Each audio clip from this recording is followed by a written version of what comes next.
Y bueno, pues después de ver la historia de Abraham, que es una historia muy bonita, que también es muy larga, y pues pero es muy interesante, que si tienen una chance, pues pueden leerla. Todo esto lo vamos a encontrar en el libro del Génesis.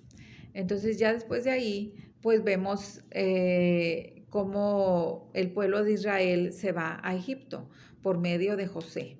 La historia de José el soñador, ¿verdad? Que leía los sueños, por eso se le llama José el soñador, y pues por azares o porque Dios así lo decide, le lee un sueño a un faraón, ¿verdad? Y el faraón lo convierte en administrador de toda la ciudad de Egipto.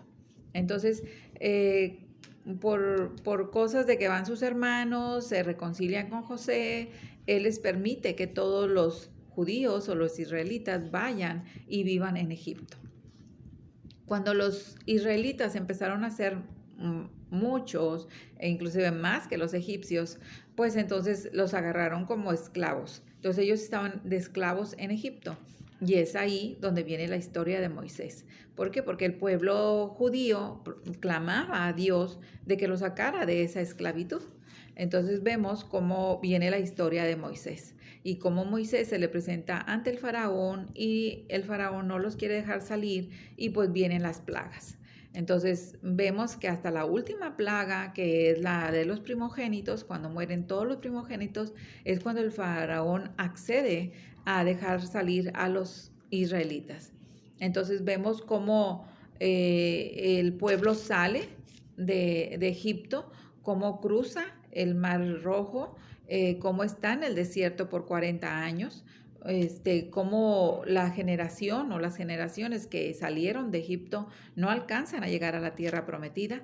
Entonces ya después ya no es Moisés, sino a Aarón los que los lleva a la tierra prometida y los que los empieza a repartir según las tribus a las que pertenecían, ¿verdad? Según a los hijos de Jacob, a los 12 hijos de Jacob, que son las 12 tribus de Israel. Y entonces, pues bueno, vemos ahí cómo llegan a la tierra prometida y ahí empieza ahora sí a formarse el pueblo de Israel, cada una de las tribus, pues en su tierra, ¿verdad?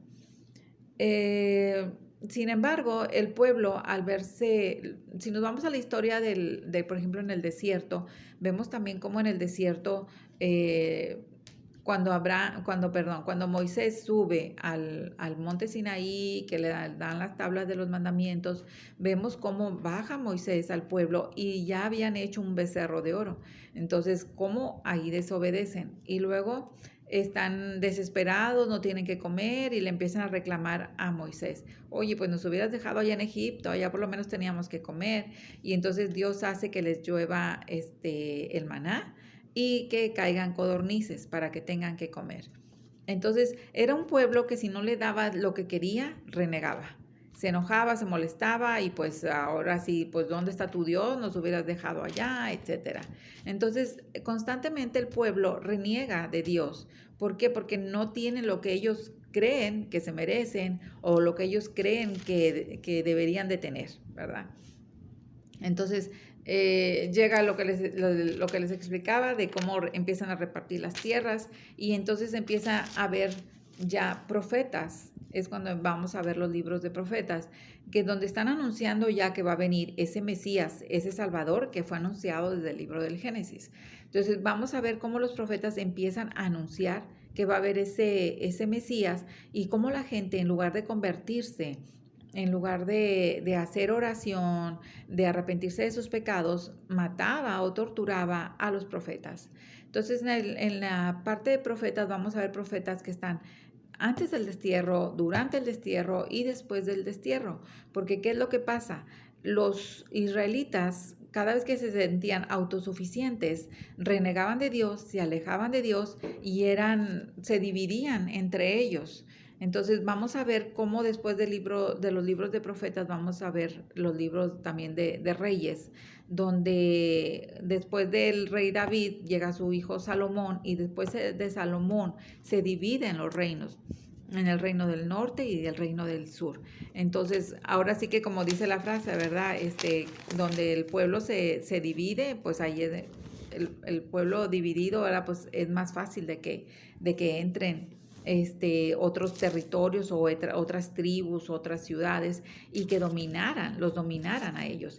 Entonces llega el destierro precisamente porque las tierras, las ciudades que estaban alrededor de ellos vienen y los dominan, y lo que hacen es que se los llevan de ahí, destruyen el templo, destruyen todo lo que ellos habían construido, y ahora sí que pues se los llevan, ¿verdad? Son desterrados de su tierra.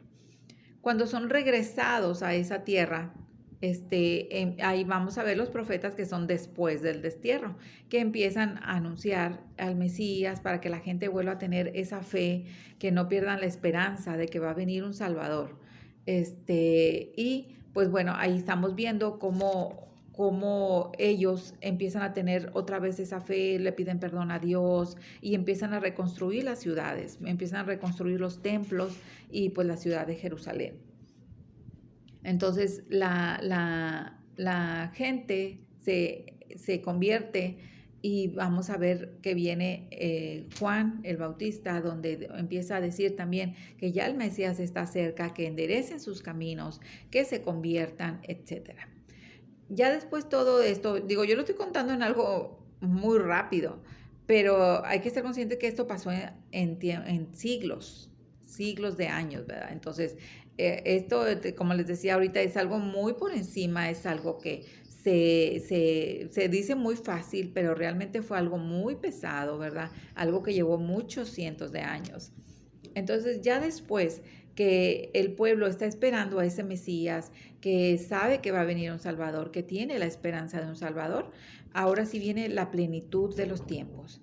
¿Qué es la plenitud de los tiempos? Pues cuando llega al culmen toda esa espera del Antiguo Testamento, todo ese proceso desde el Nuevo Testamento, perdón, desde el Génesis, y luego el libro del Éxodo y todos los profetas, reyes y todo llega a su culmen en la plenitud de los tiempos, que es cuando viene nuestro Señor Jesucristo.